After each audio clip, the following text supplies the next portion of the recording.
Viviani, Alexander Christophe, Viviani, c'est Viviani qui s'impose. Peter Sagan facile, trop fort Peter Sagan. Dylan Teuns et Giulio Ciccone vont se jouer la victoire d'étape au plus fort de la pompe à 24% dans quelques instants. Premier, Dylan Teuns à la planche des belles filles. Ça y est, Groenewegen est parti, attention, il y a Viviani sur la gauche de la route, Kelemewan qui va essayer de passer. Est-ce que c'est Kelemewan? Groenewegen, victoire de Groenewegen. Yes! Nice! Ja, zij kennen Groenewegen boven zonder overzicht. Waar is Baton?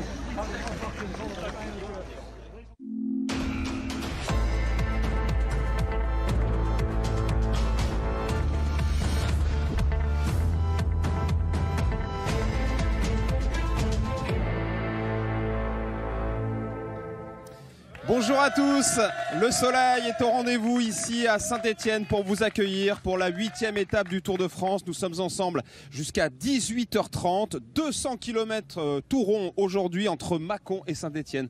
Bonjour Marion. Bonjour les garçons, bonjour à tous. Étape très importante pour les attaquants, hein, les baroudeurs. Pour les baroudeurs, pour même les garçons du classement général, une étape très très dure aujourd'hui. On va tout vous expliquer.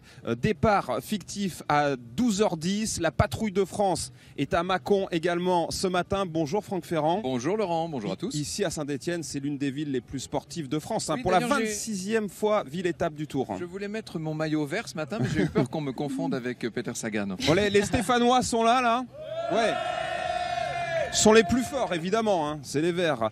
Ouais, ça se peut parce que de sûr il y aura une attaque. On attend, quoi qu'il arrive, c'est une échappée ou pas, il y aura une attaque de Julien parce qu'il va récupérer le maillot. Donc ça on le sait, tout le monde le sait. Et justement on sait que la course va être dure dans le final et voilà, il faudra être présent parce que c'est une étape qui peut être peut-être même plus dure que la planche. C'est le jour, 6 petites secondes pour reprendre ce maillot jaune. Ouais, c'est le jour, je sais pas, il y a encore beaucoup de choses à faire. Dans les prochains jours en tout cas, mais oui, c'est une étape importante qui va être très difficile. C'est un beau final pour moi, après on verra. Hein. Je pense que l'échappée a des chances aussi d'aller au bout aujourd'hui. Donc pour le point bonification, ça risque d'être compliqué.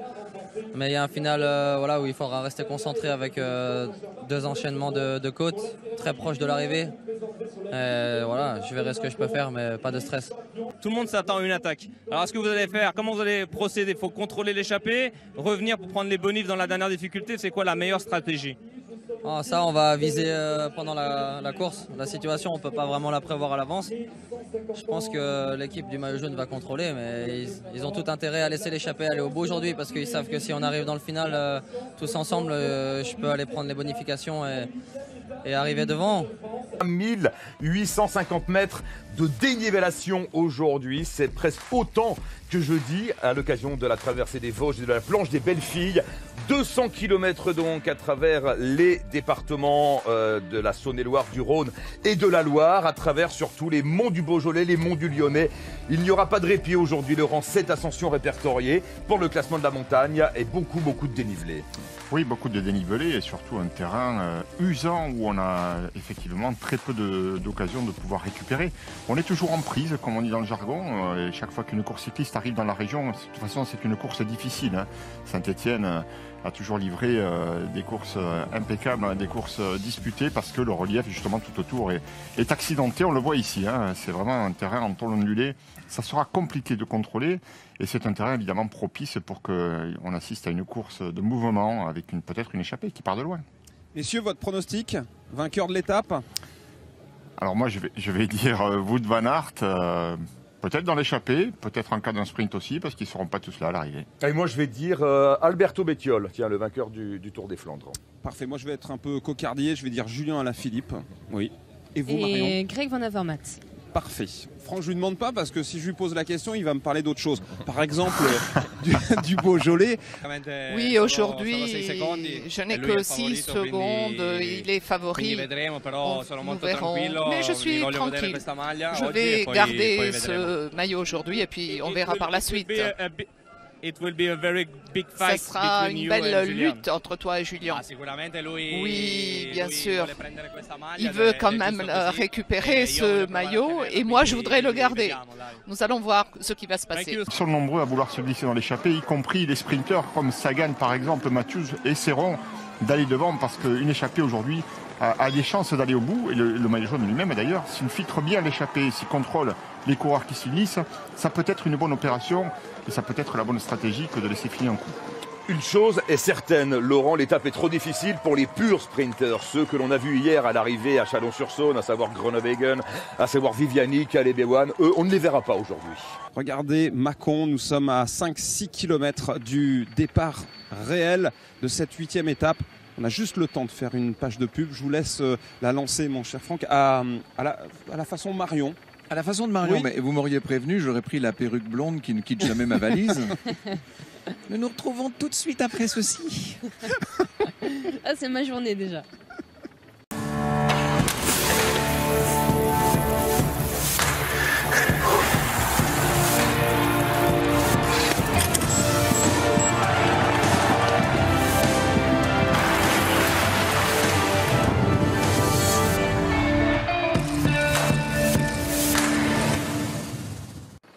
On revient sur la route du Tour de France. Dans moins de 2 km, le départ réel de cette 8e étape tant attendue.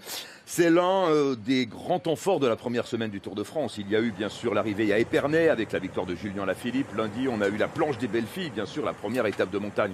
C'était jeudi. Aujourd'hui, c'est de la moyenne montagne. Mais comme le disait Marion en préambule tout à l'heure avec Laurent Luyat, ça vaut un Liège-Bastogne-Liège, ça vaut une vraie belle classique escarpée, vallonnée comme les Liège-Bastogne-Liège ou le Tour de Lombardie. 138 coureurs qui se situent au général à plus de 10 minutes du maillot jaune. Ça veut dire qu'on peut dire qu'il y a presque 138 coureurs qui peuvent intégrer l'échappée. J'aime autant vous dire que ça va bagarrer dur dès le début de course. 7 cols, 7 montées. Peut-être qu'on peut employer le mot col pour certains et c'est vrai que peut-être une étape beaucoup plus difficile que juste quand on regarde le graphique qui est devant mon pilote là. Kilomètre 0 arrive, donc je vous laisse l'honneur et le plaisir de commenter le départ réel et je reviens après. À tout à l'heure Thierry, avec grand plaisir, parce que ce départ, il ne faut pas le manquer. C'est parti, kilomètre 0 donc.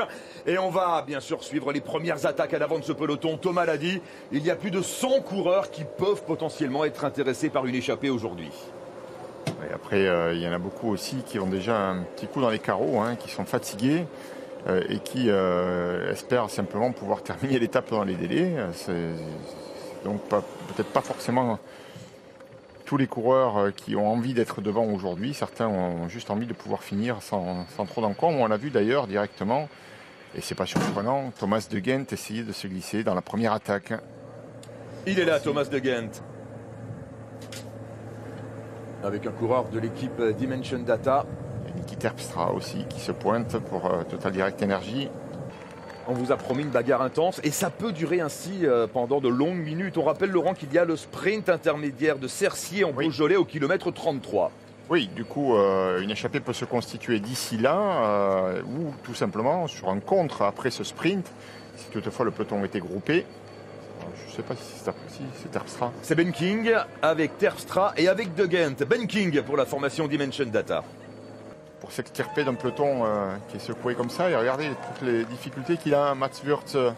Des fois, les derniers mètres sont les plus difficiles à boucher. Et ils ne l'attendent pas les autres, hein. De toute façon on ne peut pas dans ces moments de course. Donc là il doit vraiment, c'est comme lui, c'est comme une arrivée d'étape. Hein. Il faut vraiment revenir de suite, sinon c'est élimination directe. Et derrière le peloton en file indienne, ça roule vite. À bloc. Il n'est toujours pas rentré. Hein, non, il n'est pas rentré, mais on a trois machines devant apparemment. Mats Wurtz vient de se relever, Thomas Voeckler, terrible pour le coureur danois. Aïe, aïe, aïe. Ça, c'est dur. 12 secondes de retard pour lui, c'est incroyable. Il est rentré à 5 mètres et comme disait Marion, il n'a pas réussi à boucher ces 5 mètres. L'explication, elle est simple. Hein. Là, ces trois-là, ils s'en vont, c'est parce que c'est des mobilettes, c'est des machines à rouler, ces trois garçons. Et là, en début de course, ils se sont livrés à 100%. Quand vous avez du Terpstra, du De Gendt ou bien et qu'on sort, et bien forcément, ça fait mal. Et le peloton, là, il aimerait bien pouvoir. Il y a des coureurs qui aimeraient bien ressortir, mais c'est quasiment les meilleurs du monde dans cet exercice qu'on a devant. Donc, ils sont en train de faire plier le peloton. Les deux marquis qui vient de ressortir. Ouais, pas étonnant de retrouver le baroudeur italien Alessandro De Marchi, mais alors va-t-il réussir là où Mats Wurz a échoué? Ça me paraît difficile hein, pour l'Italien. Tout seul, il ne peut pas y arriver, évidemment. Il faut qu'on l'attende. Oui, il est possible qu'à l'avant, une fois que ça y est, on ait réussi à s'arracher du peloton, on lève un tout petit peu le pied et c'est du coup plus facile de revenir, quoi. Mais tout seul, ça va être quand même sacrément compliqué. Ouais, franchement, là, c'est du grand Thomas De Gendt, hein, parce que dès que c'est une partie montante, il n'y a que lui qui assure le travail. Sur le plat, il passe ses relais encore. Ouais, c'est vraiment le poumon de l'échappée, c'est Thomas De Gendt. On est à 70 km/h des fois sur le plat. Heureusement que la vitesse est limitée à 80 sur le départemental et qu'ils n'ont pas eu l'idée de descendre à 70 parce qu'il y aurait eu quelques contraventions de dressés. C'est Thierry, confirmation avec ces images de l'avant du peloton. Rideau, comme on dit, 3 hommes à l'avant. Et maintenant, peut-être vont-ils se décider à attendre Alessandro De Marchi, enfin dans quelques kilomètres. Oui, il pourrait se décider à l'attendre, et si toutefois il ne le faisait pas, on pourrait voir l'équipe CCC, pourquoi pas se mettre en tête du peloton en disant on va rouler pour revenir sur l'échappée, puisqu'ils ne veulent pas attendre le 4e homme. De Marchi se rapproche, 26 secondes de retard pour le coureur italien de la formation CCC par rapport au trio de tête. Ça roule dans le peloton. Oui, le peloton finalement qui a laissé filer l'échappée, mais on n'est pas décidé à leur laisser 10 minutes puisqu'on voit de nouveau un peloton en file indienne. Allez, il va pouvoir souffler un peu Alessandro De Marchi, ne pas passer de relais évidemment tout de suite, garder un peu les roues et se refaire une santé comme on dit.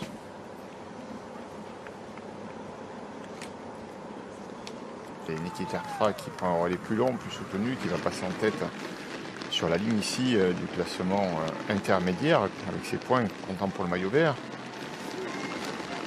Aucun des 4 hommes en tête n'a le moindre intérêt dans ce classement du maillot vert. Ils prennent les points voilà, au passage des relais dans l'échappée. On verra très certainement à l'arrière en revanche un sprint puisque les 15 premiers marquent des points sur cette ligne, sur ce sprint intermédiaire, tout comme à l'arrivée aujourd'hui. Sagan un peu enfermé, mais qui arrive à se dégager pour aller passer en 2e position, voilà, avec sa maîtrise habituelle. Viviani lui est passé devant, mais Viviani il était à 61 points au classement du maillot vert. Et bien, en passant en 5e position, il perd 2 points seulement sur Viviani, Sagan, voilà, rien de dramatique. Et par contre, il augmente son avance sur tous les autres. Viviani donc, bien lancé par Mikhail Morkov qui remporte le sprint du peloton, qui prend la 5e place donc de ce sprint intermédiaire de Cercier en Beaujolais. Et, regardez notre ami Colbrelli qui termine 4e de ce sprint du peloton. Dans quelques instants, la première difficulté du jour, le col de la Croix de Montmain, qui sera tout sauf anodin, 6 km d'ascension à 7% de moyenne. Première difficulté donc dans les monts du Beaujolais, le col de la Croix de Montmain, dont le sommet est situé à 149 km de l'arrivée. 5 minutes d'avance pour les hommes de tête. Alessandro De Marchi, Thomas De Gendt, Niki Terpstra et Ben King. On parlait du final, puisque Sagan et Colbrelli vont vouloir peut-être passer. Eh bien, il y a des difficultés qui ne sont pas répertoriées, Alex, notamment une dernière bosse à 3 km de l'arrivée. Idéal vraiment pour les punchers. 5 km encore d'ascension pour les 4 hommes de tête. C'est l'heure de marquer une pause rapide, mais on revient sur les routes du département du Rhône. À tout de suite.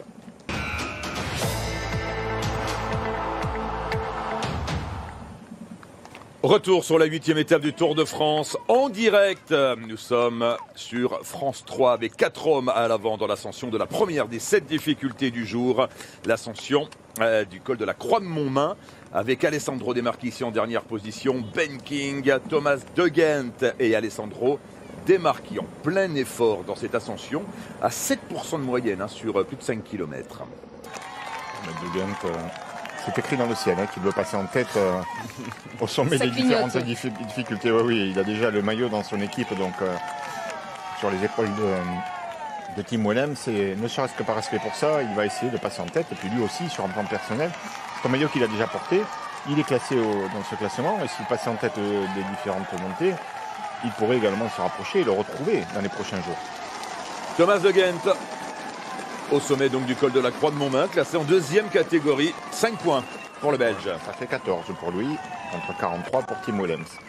Et il y en a 29 à prendre au maximum, c'est ça, si je dis pas de bêtises. C'est ça, et en fait, Williams mathématiquement ne peut pas le perdre avec cette échappée et les points qui ont déjà été pris au sommet. C'est de toute façon Williams qui sera tout à l'heure sur le podium à l'arrivée avec le maillot sur le dos. Le passage du peloton au sommet du col de la Croix de Montmain.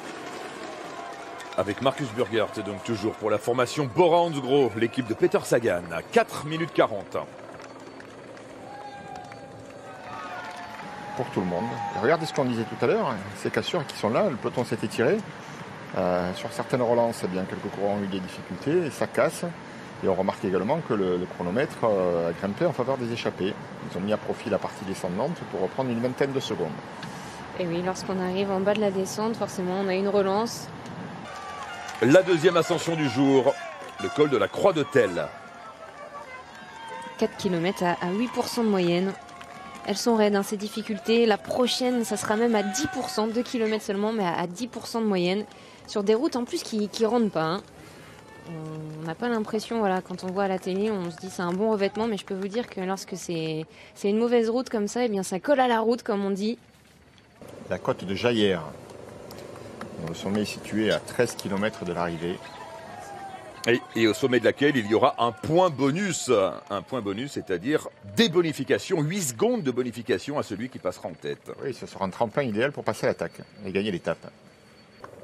Avec Ben King aux avant-postes pour l'équipe Dimension Data. On a parlé de ce garçon, âgé de 30 ans tout juste, qui a remporté 2 victoires d'étape sur la Vuelta l'an dernier. Il avait fait un festival sur les routes du Tour d'Espagne, Ben King. Ouais, il avait été impressionnant. Hein.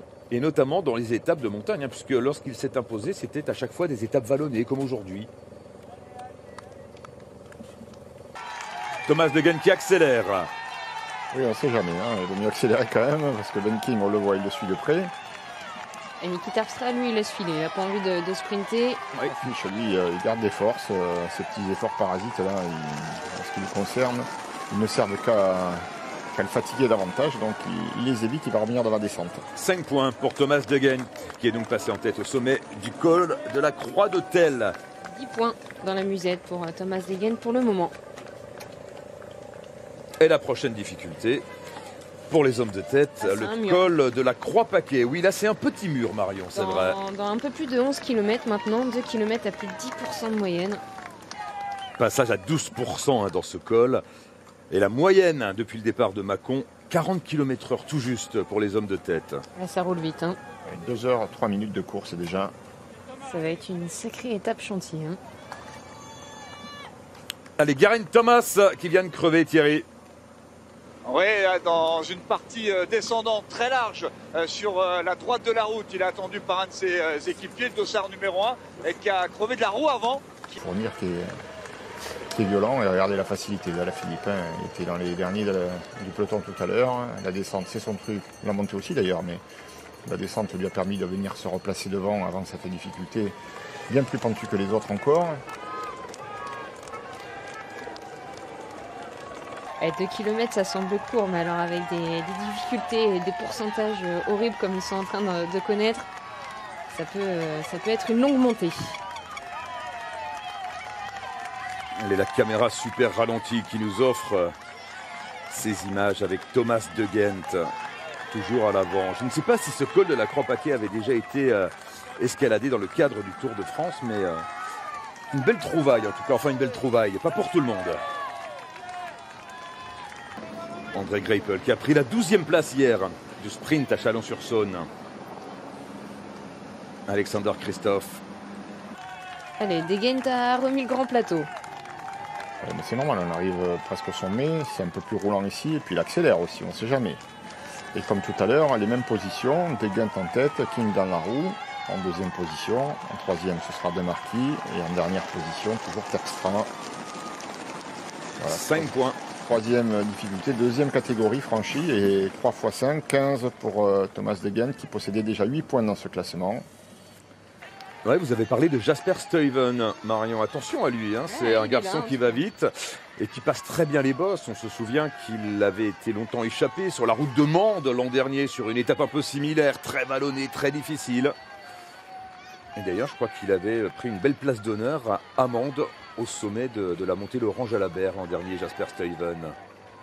106 km, l'écart qui remonte légèrement en faveur des hommes de tête. 3 minutes 30, les hommes de tête qui sont dans l'ascension de la 4e difficulté. Il s'agit de la côte d'Afou. C'est bien ça. C'est plus long, mais c'est moins dur. C'est 8 km 500, mais à 4,5%. Tout à l'heure, nous étions à pratiquement 10% de moyenne. Tiens, Julien revient en queue de peloton. Il appelle sa voiture. Benoît Cosnefroy également était en difficulté un petit peu plus tôt. On s'accrochait pour certains coureurs, certains des coéquipiers de Romain Bardet qui arrivera sur ces terres demain. On s'accroche, ouais, c'est une journée difficile. Et information, Thierry Adam, Nicolo Bonifacio n'est pas dans ce peloton, il a été distancé. 1 kilomètre du sommet maintenant. Allez, c'est le moment pour Anne De Gendt. Thomas De Gendt de remettre du braquet, de resserrer les chaussures et de mettre un coup d'accélérateur. Très certainement, ça va encore agacer Niki Terpstra. Et la Côte d'Afou marque le point culminant de l'étape du parcours proposé aujourd'hui aux coureurs à 827 mètres d'altitude. Toujours le même ordre, hein. De Gendt, Ben King, De Marquis, Terpstra. Et c'est bon, De Gendt a compris, personne n'allait lui disputer les points. On passe tranquillement. Le point avec le peloton qui chasse derrière 4 coureurs, 4 hommes qui ont pris le large dans les premiers kilomètres. On retrouve à l'avant Alessandro De Marquis, Thomas De Gendt, Niki Terpstra et Ben King.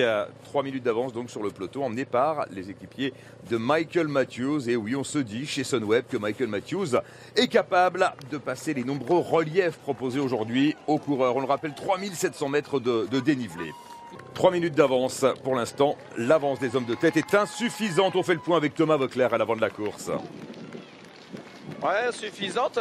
Si c'était des néo-pros, pourquoi pas, mais avec des garçons qui ont un tel vécu, et je pense que là ils sont pas à 100%. C'est vrai que c'est des machines à rouler. Alors premier d'entre eux, Thomas De Gendt, lorsqu'il va mettre un coup d'accélérateur à l'approche du final, on ne sait jamais, mais c'est vrai que sur le papier 3 minutes c'est insuffisant car il y a encore de la main d'œuvre derrière. Les hommes de tête sont entrés dans les 100 derniers kilomètres. Alors, non pas qu'on soit inquiet sur la possibilité de retour du peloton, qui reste réelle. On ne sous-estime pas pour autant l'échappée. La valeur de ces hommes à l'avant, tout le monde la connaît. Mais également, ça met un petit coup de pression sur le maillot jaune de Giulio Ciccone. Parce qu'un quick-step qui vient rouler, ça veut dire que Julien Alaphilippe a des ambitions de victoire d'étape et d'attaque. Et quand on sait qu'il y a des bonifications au bout, Ciccone, il doit commencer à cogiter sous son casque. C'est vrai, c'est une nouvelle configuration à l'avant de ce peloton. La formation de Koenig Quick-Step avec Casper Asgreen, le talentueux Casper Asgreen, 2e du Tour des Flandres cette année. L'une des révélations de l'année, on peut le dire, hein, Marion. Oui, un très très bon coureur. C'est vrai qu'il a été chercher une très belle 2e place au Tour des Flandres. Excellent coureur, excellent rouleur, qui est capable de briller sur pas mal de classiques flandriennes. De toute façon, cette formation de Koenig, elle s'est vraiment articulée autour de leur sprinter, hein, autour de Elia Viviani. Et c'est vrai que lors de l'étape de la planche des belles filles, on leur a laissé 8 minutes. Et derrière, on n'a pas forcément été capable en mesure de les ramener sur un terrain qui ne leur était pas forcément favorable.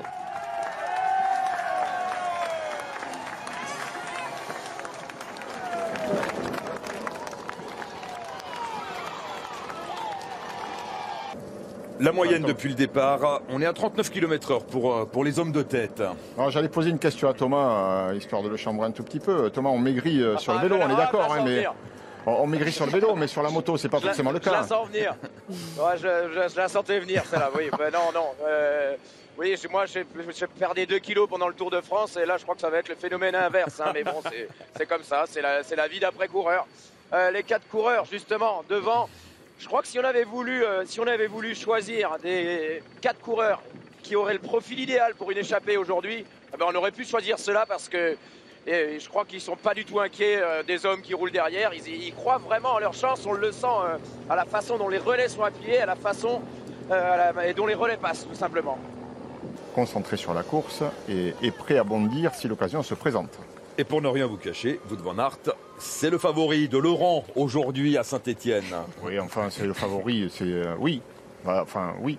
Oui, on vous a demandé de désigner un favori, voilà, tout simplement. Au pronostic. Au pronostic. C'est vrai. Non, mais je recule pas. Voilà, il sera pas loin du compte. Il sera quelque part par là. Pour moi, c'est un garçon qui pouvait aller dans l'échappée aujourd'hui et qui pouvait, s'il y avait regroupement, passer. Mais effectivement, il va trouver sur sa route Alaphilippe. Je vais pas trouver une bonne nouvelle pour lui. Et la route se cabre de nouveau pour les hommes de tête. Début de l'ascension du col de la Croix de Part. classé en 2e catégorie. Alors selon Julien Jourdi, avec qui vous avez pu dialoguer, Marion, c'est la principale difficulté de la journée. Oui, c'est ce qu'il a dit. Il nous a dit que voilà, cette difficulté de 5 km à plus de 8% de moyenne était la plus dure du parcours, même si elle est située très loin de l'arrivée. On ne verra pas d'offensif au niveau du peloton. Mais voilà, ça permettra d'user encore un peu plus les organismes, alors qu'on voit Thibaut Pinot avec un petit peu de glace dans le dos. Il y a vraiment un pourcentage très élevé, c'est très irrégulier comme montée, très irrégulier. Les coureurs étaient à l'instant, enfin là maintenant ça redescend un peu, mais ils étaient tout à gauche sur le 39-28 vraisemblablement pour problème pour les Julien 4. Lafilippe. Petit accrochage. C'est bon, Thomas, il repart. On vous écoute, Thomas. Bon, très bien. Non, mais j'avais fini mon intervention, donc vous pouvez y aller. Eh bien, on va donner la parole à Thierry avec Julien Lafilippe. Ah, il y avait une plaque d'égout là, elle a beau être marquée, je pense qu'il y a un coureur qui a mis une roue dans la plaque d'égout, ça a dû ralentir un petit peu tout le monde, et Julien était juste derrière, donc du coup il a freiné, et vu comment ça commence déjà à grimper, il fallait remettre la machine en route, ce qu'il a bien fait. Je crois que, je sais pas trop ce qu'il faisait en queue de peloton, il l'a fait beaucoup aujourd'hui pour se planquer un petit peu avant de placer son attaque. Et on imagine ça comme ça, mais bon, voilà, il était en queue de peloton et ça aurait pu être embêtant. Alors que là, à droite de la route, ça monte vraiment, c'est irrégulier, ça grimpe vraiment. Et c'est Lutsenko là, qui est victime d'un problème mécanique. La chaîne a sauté, dérailleur un peu bloqué. Lutsenko, champion du Kazakhstan, arrêté à droite de la route. Vers l'Atlantique. Ah, attention, Niki Terpstra qui a du mal à rester dans les roues là, dans l'ascension du col de la Croix de Par. Ouais, il est en train de s'accrocher là, Niki Terpstra, dans des pourcentages qui n'avantagent pas, 9%.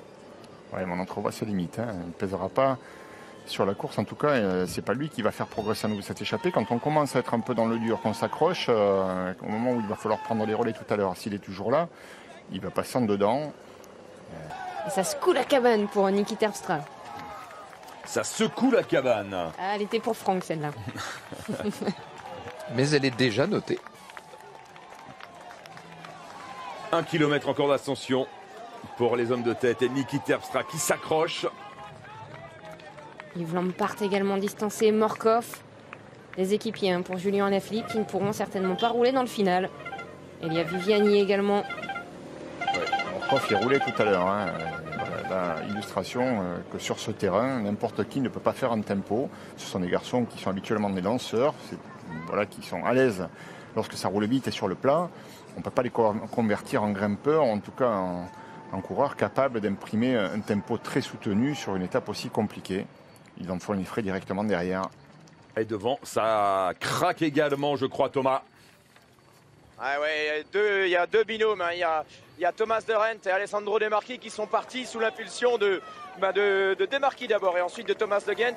Niki Terpstra qui a plus géré son effort. Il n'a pas voulu se mettre dans le rouge parce qu'on ne peut pas dire qu'il craque complètement. D'ailleurs, il dépasse Benjamin King au moment où je vous parle. Je pense qu'ils vont pouvoir revenir sur les deux autres coureurs dans la descente. Terpstra est beaucoup plus à l'aise que Thomas de Rennes dans la descente. Ils pourront revenir, mais si jamais cette échappée va au bout, les deux coureurs, Thomas de Gent et Alessandro De Marchi, auront montré qu'ils sont bien supérieurs aux deux autres dans les ascensions. Et on nous annonce Dylan Teuns ainsi que Peter Sagan en difficulté au sein du peloton. Dylan Teuns placé au classement général, le vainqueur de la planche des belles filles, bien sûr, 3e du général. Allez, Thomas de Gent qui passe en tête donc au sommet. Et ça va très mal pour Dylan Teuns, le 3e du classement général, Thierry. Oui, il ne sera plus sur le podium ce soir. Il est en perdition, Dylan Teuns. Il est loin derrière maintenant, loin derrière l'arrière du peloton. Et vu comment il monte, il va perdre sa place sur le podium du classement général. Lilian Calmejane aussi vient d'être distancé, énormément de coureurs éparpillés. De retour sur France 2 pour vivre les 58 derniers kilomètres de cette étape avec du changement à l'avant. Ils étaient deux, Alessandro De Marchi et Thomas de Gent. Que s'est-il passé? Il y a eu un problème pour De Marchi. On va faire le point avec Thomas. Voilà le problème. Le tout droit. Ouais, il a foncé dans une barrière. C'est quand on est à 100% de l'effort comme ça, c'est toujours difficile d'être lucide. Il n'a pas vraiment chuté, mais il a perdu quelques secondes. Et puis Thomas de Gent, il n'attend pas. Bon, c'est un moindre mal pour le coureur de la team CCC parce que à cette vitesse-là, il aurait pu vraiment se faire beaucoup plus mal. Il va essayer de revenir, mais c'est pas une bonne chose pour la progression de ces deux coureurs. Il lui dit merci quand même. Et regardez, Ben King en compagnie d'Niki Terpstra, pointé à 55 secondes maintenant du duo de tête. C'est fini pour ces deux-là. C'est terminé. Et le peloton maillot jaune à 4 minutes des deux hommes de tête. Voici les deux poursuivants, Niki Terpstra et Ben King, qui ne reviendront plus sur la tête de la course. D'ailleurs, ils n'ont pas l'intention de revenir. Ils sont résignés. Ils ont été distancés à la régulière, ce qui veut dire qu'ils sont moins forts. Et c'est juste impossible qu'ils puissent revenir. Et c'est Alessandro De Marchi qui emmène... c'est Thomas De Gendt, voilà, qui emmène le duo dans l'ascension donc de la côte d'Avez, avant-dernière difficulté de la journée. Voici le Belge. Et là, on ne gère plus du tout. Hein. Là, on voit que vraiment, ils mettent tout. On peut leur faire confiance. Hein. C'est deux bons rouleurs. Ils se connaissent. Ils ont l'habitude de gérer des échappées et surtout qu'ils partent de loin. Oui, ça va se faire tout seul. Il n'y aura même pas besoin forcément de s'attaquer. Si toutefois la victoire peut être envisageable, ce que je commence à envisager, moi aussi d'ailleurs, j'y crois beaucoup maintenant, ça va se faire tout seul parce que la fatigue, elle va mettre chacun à sa place. Niki Terpstra et Ben King, qui faisaient partie du quatuor de tête, qui ont été distancés dans l'ascension de la côte de la Croix de Par. Et la chaleur aussi aujourd'hui, attention, hein, parce que la chaleur, elle joue des tours. Et Castroviro avec dans sa roue Egan Bernal le maillot blanc et toute l'armada Ineos derrière l'armada Astana. Ouais, on peut l'appeler également armada, cette formation Astana, avec Hugo vraiment qui fait un gros boulot. Mais il y a du lourd dans cette équipe. Hein. Oui, il y a du lourd. Par contre, en revanche, pour la journée d'aujourd'hui, je ne comprends pas trop le but de la manœuvre. Avec qui pense-t-il pouvoir gagner cette étape finalement si ça revient?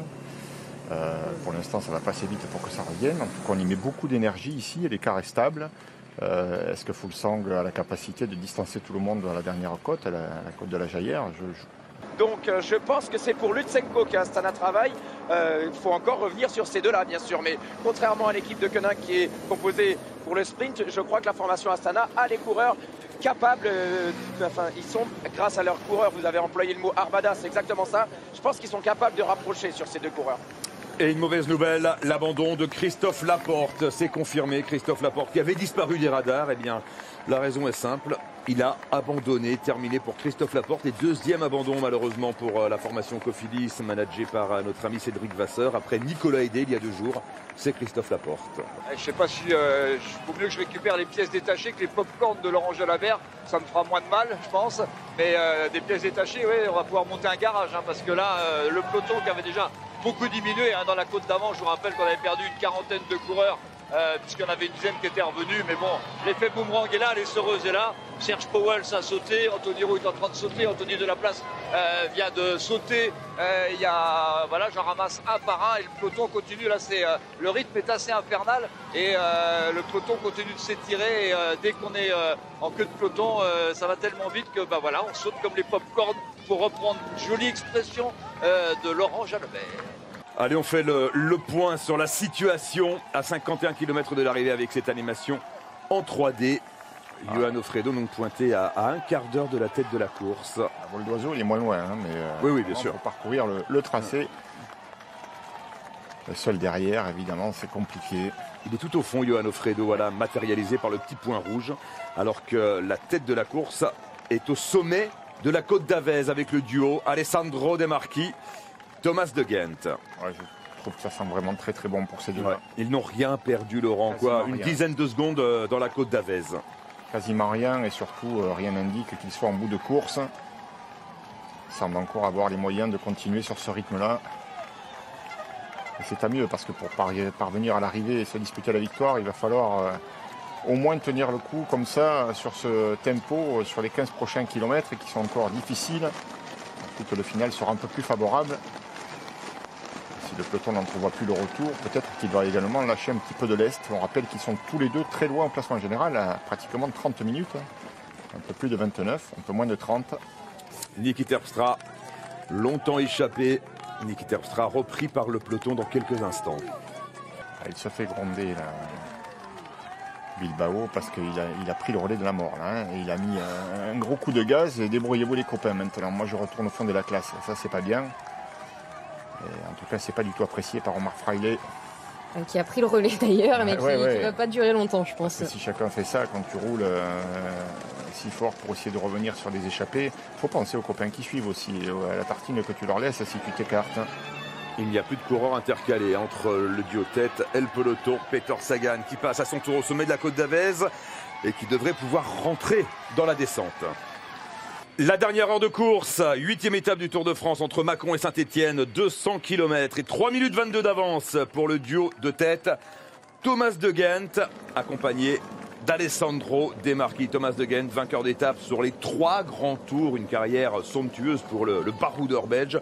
Alessandro De Marchi, lui, triple vainqueur d'étape sur le Tour d'Espagne, mais jamais sur le Tour de France. L'occasion est belle aujourd'hui parce qu'on se dit que ces deux-là ont vraiment une très belle chance d'aller au bout, d'aller au terme de cette aventure un peu folle, lancée dès les premiers kilomètres de l'étape à la sortie de Mâcon. Je ne suis pas surpris que vous annonciez que l'écart se réduise, parce que là, c'est vraiment un tombeau ouvert. Certes, ça descend un petit peu, puisqu'on vient de finir une ascension. Alors ça descendait beaucoup plus. Là, on est dans une traversée de village et ça descend un petit peu et tout. Et je peux vous dire qu'on est quasiment en file indienne. Allez, nous y sommes dans l'ascension de la côte du Vernet. Je m'étais un petit peu précipité. C'est à la sortie de Coise que les coureurs ont tourné à gauche pour prendre ces toutes petites routes et donc escalader la côte du Vernet qui n'est pas répertoriée au classement de la montagne. On retrouve Thierry. Et parfait résumé, dans cette côte, le vent est toujours fort de la gauche et on a pris justement à gauche et la route, vous mettez une voiture, point final. J'arrive même pas à mettre à côté d'une voiture de directeur sportif, c'est une voiture, une moto et déjà pas mal de coureurs distancés. Et si jamais vous aviez un favori qui avait un pépin mécanique par exemple, il faudrait avoir la voiture neutre, mais on sait que c'est pas toujours compatible avec le matériel, donc ça pourrait être un moment un petit peu pénible pour un coureur. On va pas s'en plaindre, elles sont magnifiques ces routes, livrent en tout cas sur le plan sportif une course magnifique. L'écart reste important parce que c'est monté vite dans le peloton et à l'avant j'ai l'impression que Thomas de Gendt passe avec un peu moins d'efficacité. Il semble un petit peu entamé, peut-être un peu plus que Alessandro De Marchi. Elle fait mal, cette côte du Vernet, très très mal sur cette petite route. Nous sommes dans le final de cette 8e étape du Tour de France entre Mâcon et Saint-Étienne. Les deux hommes de tête rescapés d'une échappée de 4 coureurs partis dès les premiers kilomètres. Ces deux hommes n'ont plus que 2 minutes d'avance sur le peloton. Un peloton emmené par l'équipe Education First qui a mis 2 hommes. Simon Clark, Tanel Kangert, l'équipe Astana roule également aux avant-postes. 2 minutes à ce stade de la course, c'est insuffisant. Qui continuent à pousser fort sur les pédales. Lorsqu'ils vont devoir inverser les rapports au pied de cette bosse, ça va être très très compliqué à ce moment-là de résister au retour du peloton qui, s'il roule de la sorte, c'est pour préparer quelque chose là-dedans, justement, dans la côte de la Jaillère. C'est pour que certains coureurs essaient justement de jaillir et de profiter de ce relief pour aller chercher la victoire derrière. Donc je crois que 2 minutes, ça devient un écart insuffisant. Mais encore une fois, il y a match, il y a suspense. On ne peut pas se prévaloir de leur état de fraîcheur encore, on les imagine entamés, mais voilà, est-ce qu'ils n'ont pas finalement des ressources insoupçonnées? S'ils se présentent avec un écart comme celui-là tout à l'heure au pied de la côte de la Jaillère, il va falloir que ça monte drôlement vite derrière pour les rattraper en 2 km.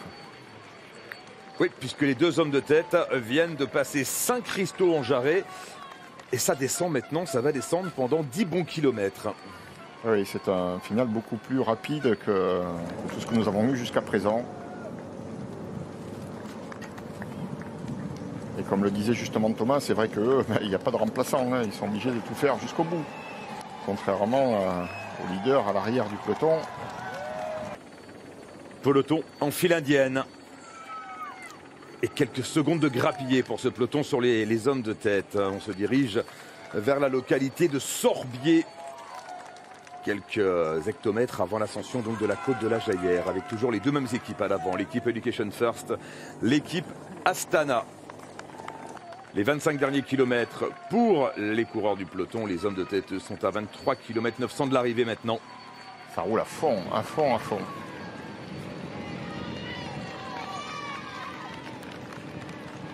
Impressionnant le rythme ici du peloton.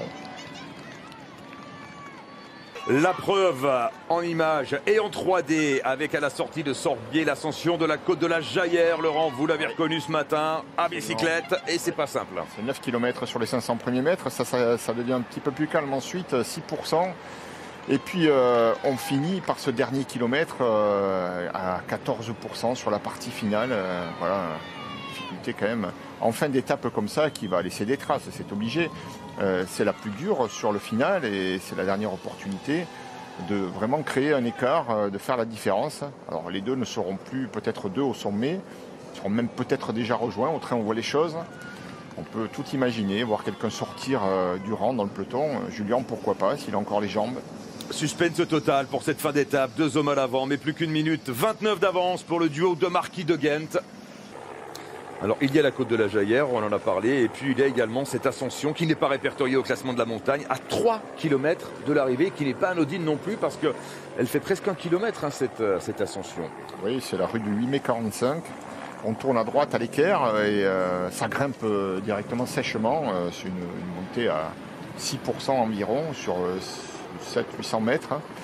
Ça peut servir de rampe de lancement pour quelqu'un qui voudrait éviter le sprint, un puncher. La côte de la Jaillère à 4 km. Du final, parce que merci Laurent d'être allé faire le final à vélo, parce que c'est pas du tout pareil à vélo qu'en voiture. Et vu le descriptif du final que Laurent nous a fait, si Julien Alaphilippe a ses jambes avec une chute d'Épernay. Une chute, pardon Thomas. Ouais, et en plus ça concerne l'équipe Ineos, c'est Gatowski. Geraint Thomas qui est tombé. Geraint Thomas qui est tombé effectivement et qui est reparti déjà a priori. Oui, Gatowski était à terre également, il a poussé son leader, mais c'est jamais le bon moment. C'est pas le bon moment. L'allure où ça roulait. Il va mettre un moment à revenir et surtout, est-ce qu'il va pouvoir revenir avant le pied de la côte de la Jaillère? Pas sûr. On va revoir la chute de Geraint Thomas avec Thierry. Oh là là, c'est un jeu de quilles là. C'est le strike chez l'équipe Ineos. Ils étaient les uns derrière les autres, hein, je vous l'avais dit, alors qu'il y a un coureur de l'équipe Education First qui vient de crever. Ils étaient les uns derrière les autres et alors l'image est impressionnante, c'est l'image du vélo cassé. Du coup, Gatowski est reparti sur un vélo qui ne doit pas être le sien. Je suis dans sa roue et on va voir. Pour l'instant, Gatowski est reparti. Il y a un coureur de l'équipe Ineos qui est parti. Il est reparti sur son vélo. Je reste dans sa roue. Je crois que c'est Moscone qui était arrêté avec le vélo brisé. Les deux hommes de tête avec 1 minute seulement d'avance. Et là, ça fait mal de suite. C'est 9% dès le pied. 500 mètres durs comme ça, tout droit. Et ensuite, il y aura 500 mètres à nouveau où ils vont pouvoir récupérer un tout petit peu, mais pas le temps finalement, parce que ça revient fort de l'arrière. Allez, envoyez votre réponse en ou deux par SMS au 73003. Vous appelez le 3435. Thomas de Ghent est parti, Laurent. Il est parti de Ghent. Je pensais qu'il était cuit, mais il a bien caché son jeu. Il est parti. Il a laissé sur place Alessandro De Marchi. Il va essayer de finir en solitaire. Thomas. Ouais, du grand de Ghent, tout de suite on avait senti au début d'étape la puissance qu'il dégageait. Et lorsque Thomas de Ghent est comme ça en début d'étape, il ne coince jamais. On n'est pas comme au Tour d'Italie où il était un petit peu à 80% de sa condition physique. Il est à 100%. Il a encore le droit de rêver, même si derrière ça revient fort. On aperçoit le peloton. Thierry, on fait le point avec Geraint Thomas. Où en est-il par rapport au peloton? Écoutez, là je viens de le rattraper. La voiture de Nicolas Portal essaye de se porter à la hauteur. Alors ils se sont organisés. Il a deux coéquipiers à côté de lui. Il est au pied de la côte. Il vient de rentrer sur la côte à l'instant même. Oui, mais il n'est pas rentré encore, Geraint Thomas. Il n'est pas loin, mais il récupère tous ces coureurs qui se font distancer maintenant. Ça va être difficile de se frayer un chemin entre les différents attardés. Mais si ça attaque devant, ça va lui poser problème. Geraint Thomas, là, qui s'inflige une poursuite dont il se serait bien passé. Mais on voit qu'il est en condition, hein, Thomas. Oui, il est en condition, à moins qu'il y ait des cassures dans ce groupe. S'il y a des attaques à l'avant, on le rappelle, il va rentrer. Quel numéro incroyable. Incroyable. Et oui, Thomas Voeckler avait raison. Ce n'est jamais fini avec Thomas de Ghent. Il n'est jamais en bout de course. La preuve aujourd'hui avec le Belge de l'équipe Lotto Soudal, donc, qui ouvre la route derrière. C'est Alexei Lutsenko qui roule pour la formation Astana. Et Lutsenko, on ne roulait pas pour lui. Hein. Il se sacrifie pour Fuglsang. Qui est en deuxième position. Alors qu'Alexis Villermo est distancé. Une attaque de Fuglsang, vous y croyez, Laurent? Sinon, pourquoi ils ont roulé? Je ne comprends pas bien.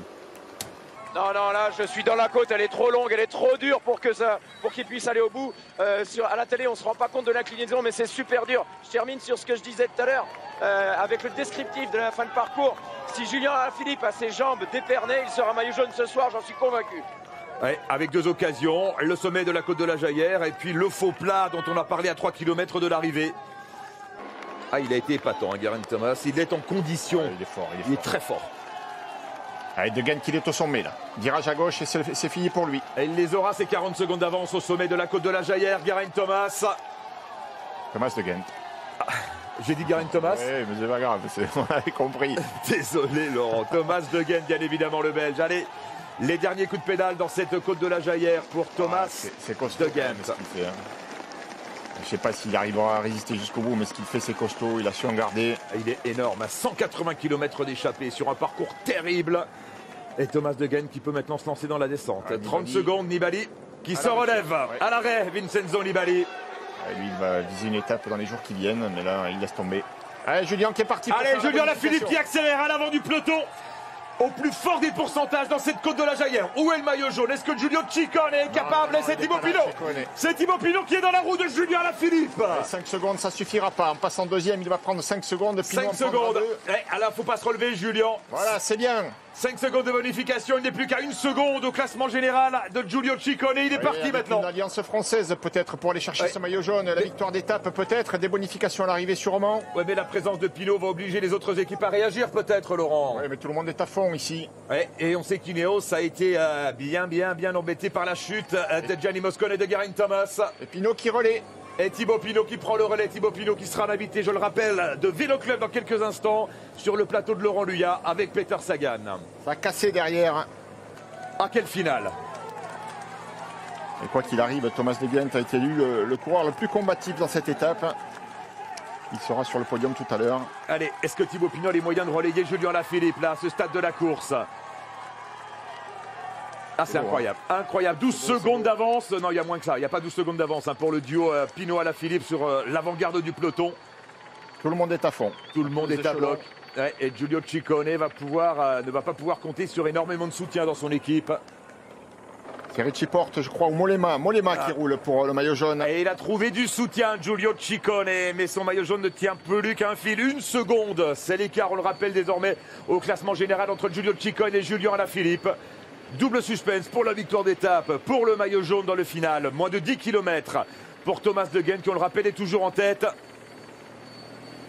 Ah, quel coup de panache là, de Julien Alaphilippe, de Thibaut Pinot également, le seul à avoir pu prendre la roue de Julien Alaphilippe. Et Julien Lafilippe qui insiste avec Thibaut Pinot. On retrouve Thomas Vauclair. Les écarts peuvent rester comme ça jusqu'au bout. Hein. C'est possible. Thomas. Ouais, bah là, je suis dans une descente, je ne les aperçois pas, mais si j'ai bien compris, ils sont à portée de fusil de Thomas de Gendt. Ils ont tout intérêt tous les deux à rouler parce que Julien Lafilippe veut son maillot jaune et Thibaut Pinot, lui, veut creuser l'écart au classement général. Je suis pas sûr qu'il y ait une entente en disant à toi le jaune, à moi l'étape. À mon avis, c'est tous les deux à bloc et chacun jouera sa chance pour la victoire d'étape s'il rattrape Thomas de Gendt et s'il garde le peloton à distance. Ouais, il y a une bonne opération à faire, même pour Pinot, hein, parce qu'il prend du temps sur tous les favoris au classement général. Attention, parce que derrière, ça flotte, Thomas. Personne ne prend le relais de l'équipe du maillot jaune. C'est pour ça que Julien n'aura pas de raison de lui donner l'étape. Ah, on a des frissons. On a des frissons. Thomas de Gendt qui a moins de 20 secondes d'avance maintenant, qui est seul. Et il reste, on le rappelle. C'est panique à bord derrière. Personne ne veut prendre la responsabilité de la poursuite. Qui va y aller? Ce serait normalement aux équipiers du maillot jaune. Richie Porte, Mollema qui sont toujours là devraient y aller. Et regardez, personne n'y va. Et c'est un équipier, le Michael Matthews, qui roule maintenant. Un coureur de la formation Sunweb, à moins de 8 km de l'arrivée. Tout le monde est à fond, à tous les échelons de la course. C'est vraiment une étape magnifique. Regardez ce qui se passe en tête du peloton. Il y a Enric Mas qui ne relaie pas, qui est dans la roue du coureur qui roule, le coéquipier de Michael Matthews. Et dans sa roue, David Gaudu qui ne relaiera pas non plus.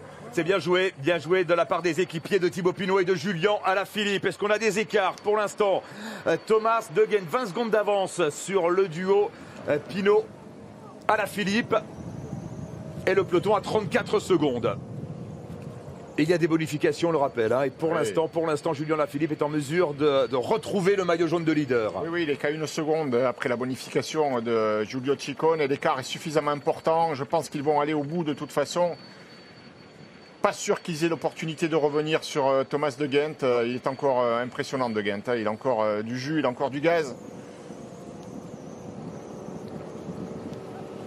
Allez, Thibaut Pinot, Julien Alaphilippe. 12 secondes d'avance pour Pinot Alaphilippe sur le groupe maillot jaune. Et Thomas de Gendt qui résiste pour l'instant. Il n'a rien perdu dans cette section, Thomas de Gendt. Impressionnant comme d'habitude.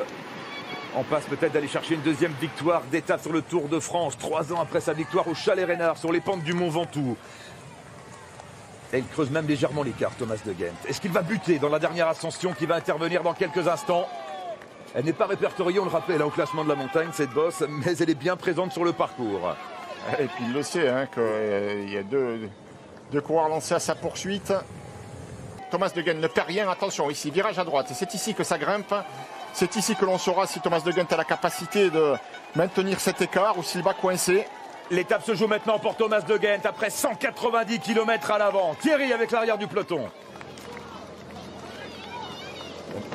Oui, le peloton qui aperçoit les deux coureurs français, qui s'est un peu réorganisé. J'ai même vu Giulio Ciccone prendre un relais, mais il va peut-être le payer. Le peloton qui s'organise un petit peu et qui là aperçoit les deux coureurs français qui viennent de prendre le virage à droite. Dino, dont on rappelle que parmi les favoris au classement général, il n'est qu'à 9 secondes de Geraint Thomas. Il n'y a guère que Geraint Thomas et Egan Bernal devant lui. Il fait une très belle opération aujourd'hui. Et que vont faire les coureurs de l'équipe Ineos? Alors il doit y avoir Bernal et Thomas dans ce groupe, c'est tout. Oui, mais si on laisse le soin aux coureurs de Sunweb de faire la poursuite ici, ils vont creuser l'écart, les deux Français. Oui, parce que Julien Lafilippe a encore des réserves. En compagnie de Thibaut Pinot, moins de 20 secondes d'avance pour Thomas De Gendt qui va bientôt arriver au sommet de cette ascension. Il lui reste encore 300 mètres. Oui, c'est pas tout à fait là. Encore 300 mètres d'ascension là pour Thomas De Gendt et son avance qui est en train de se réduire forcément parce que Alaphilippe et Pinot sont beaucoup plus frais. Allez, Thomas De Gendt, voilà, qui est passé. Ils ne reviendront pas pour la victoire d'étape, mais Alaphilippe sera en jaune à l'arrivée. Thomas De Gendt, s'il parvient à s'imposer, ce sera au prix d'un exploit ahurissant. Thomas De Gendt qui va aborder en tête les 2 derniers kilomètres. Pas sûr qu'il y ait 16 secondes. Il y a peut-être un petit peu moins de 16 secondes d'avance pour De Gendt. Allez, dernière descente pour plonger jusqu'au dernier kilomètre. Il faudra se méfier du dernier virage à gauche. Il est lancé maintenant à plus de 50 km/h. Là, Thomas De Gendt qui a encore effectivement ce virage en épingle. Le Belge.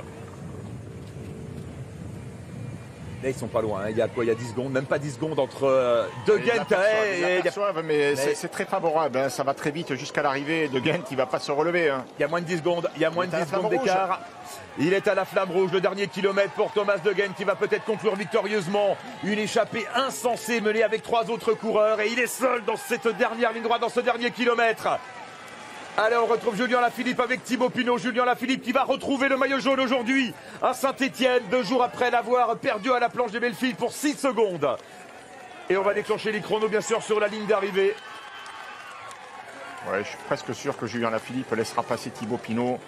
Pour la bonif. Il laissera profiter de l'occasion puisqu'il a collaboré. De toute façon, il va récupérer le jaune à Lafilippe. L'écart est suffisant. Allez, Thomas De Gendt qui va aller chercher la victoire. Il ne peut plus être rejoint, le Belge. Mais quel coureur ce Thomas De Gendt, capable de mener ce raid insensé jusqu'au bout alors qu'on le croyait en perdition à 10 km de l'arrivée. Il est là, Thomas De Gendt, pour aller chercher une magnifique victoire. Ce Belge est un immense coureur, un immense champion, peut-être sous-estimé, mais capable de tous les exploits lorsqu'il se lance dans des échappées. Incroyable. À faire. Incroyable. Thomas De Gendt qui va s'imposer ici à Saint-Etienne alors que Julien Lafilippe va retrouver le maillot jaune et Thibaut Pinot va conclure de manière magnifique cette première semaine de rêve pour lui. Oui, c'est exceptionnel également ce qu'ont fait les deux Français ici. La victoire pour Thomas De Gendt à l'issue d'une étape incroyable. Victoire de Thomas De Gendt, deuxième victoire d'étape sur le Tour de France pour le Belge. Et Julien Lafilippe qui va faire 2 évidemment pour prendre les 6 secondes de bien bonus. sûr, Julien Lafilippe qui laisse sa 2e place à Thibaut Pinot. Chapeau maillot jaune, le français, maillot jaune à Lafilippe. Maillot jaune pour Julien Lafilippe et Thibaut Pinot. Et bien qui confirme qu'il est dans la forme de sa vie dans ce Tour de France. Thomas De Gendt vainqueur. Greg Van Avermaet qui sprint pour aller chercher la 4e place. C'est Michael Matthews qui va prendre la 4e place devant Peter Sagan. Les écarts, Laurent, j'ai pas eu le temps de noter l'écart entre Pinot à Lafilippe et le peloton. Il y a une vingtaine de secondes. J'étais tellement à fond que j'ai pas déclenché le chrono. Magnifique. Magnifique ce final. Alex. Mais Thomas De Gendt a été le grand bonhomme de la journée. Victoire d'étape pour le Belge aujourd'hui. Julien Lafilippe qui reprend le maillot jaune pour 3 secondes. Oh non, beaucoup plus que ça. Hein. Il a. Oui, c'est vrai. Oui, il y a l'écart avec le Ciccone. Une seconde après au sommet. Ils sont arrivés avec 22 secondes d'avance sur le peloton, donc ça fait 21 plus la bonification. Ça fait 25 secondes d'avance pour Julien Lafilippe au classement général. Classement général où Thibaut Pinot va également faire un bond en avant et venir se positionner en 3e position. Dans quelques instants, on va retrouver Laurent Luyat avec le club qui s'annonce magnifique. On rappelle les invités aujourd'hui, Peter Sagan, Thibaut Pinot, l'un des grands animateurs du final de cette étape. Et voilà les écarts. Les écarts, eh bien, il y a bien 20 secondes entre le duo Pinot-Alaphilippe et l'avant-garde du peloton maillot jaune avec Matthews, Sagan et bien sûr Egan Bernal, Geraint Thomas et Giulio Ciccone. C'est une très belle opération pour Thibaut Pinot également, bien sûr pour Julien Alaphilippe qui récupère le jaune au passage avec une avance qui sera de 23 secondes. Et Thibaut Pinot qui devance donc au classement général à présent Geraint Thomas, Egan Bernal, des coureurs qui étaient devant lui à 9 secondes. Donc voilà, il va les devancer d'une bonne dizaine de secondes. Psychologiquement, c'est très important, même si on rappelle que Geraint Thomas a quand même connu une chute juste avant le pied de la côte. Et pour le coup, il n'a pas pu défendre sa chance à la régulière. La première place au classement général, Alexis Carnassi est satisfait de Julien Alaphilippe.